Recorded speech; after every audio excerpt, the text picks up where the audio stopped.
ভাইরে ভাই, আমরা তো সকালে নাস্তা নর্মালি রুটি পরোটা দেন হইতেছে পাস্তা এসবই খেয়ে থাকি নর্মালি। বাট আমাদের ফ্যামিলির মানুষ হইতেছে তার উল্টোটা, আমরা বেশিরভাগ সময় হইতেছে সকালে নাস্তায় বার্গার দেন হইতেছে স্যান্ডউইচ শর্মা এগুলোই খেয়ে থাকি।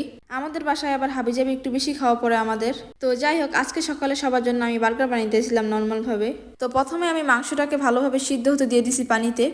দেন হইতেছে আদা রসুন বাটা, দেন হইতেছে সয়া সস, লেবুর রস, ধনিয়ার গুঁড়া, জিরার গুঁড়া, মরিচের গুঁড়া এইগুলো দিয়ে দিছি। ওর সাথে আমি লবণও দিছি, এটা বলতে ভুলে গেছি। আর এইদিকে আমার সব সালাদগুলো কাটা শেষ, আর এইদিকে আমার দেখো চিকেনটা হয়ে গেছে। তো এখন হইতেছে আমি এই বার্গারের বান দিয়ে বার্গারটা বানাবো।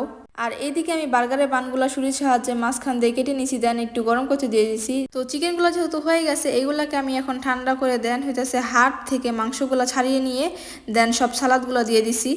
তো এর ভিতরে আমি এখন হইতেছে ম্যায়োনিজটা দিয়ে দিব, দেন হইতেছে টমেটো কেচাপ, দেন হালকা গোলমরিচের গুঁড়ো দিয়ে দিছি। তো এই তো আমার মিক্স করা শেষ সবগুলা একসাথে। তো এই তো আমার বার্গার বানানো রেডি। তো এখন এটাকে আমি খাবো। তো সবাই খুব বেশি ভালো থাকবে। আল্লাহ হাফেজ।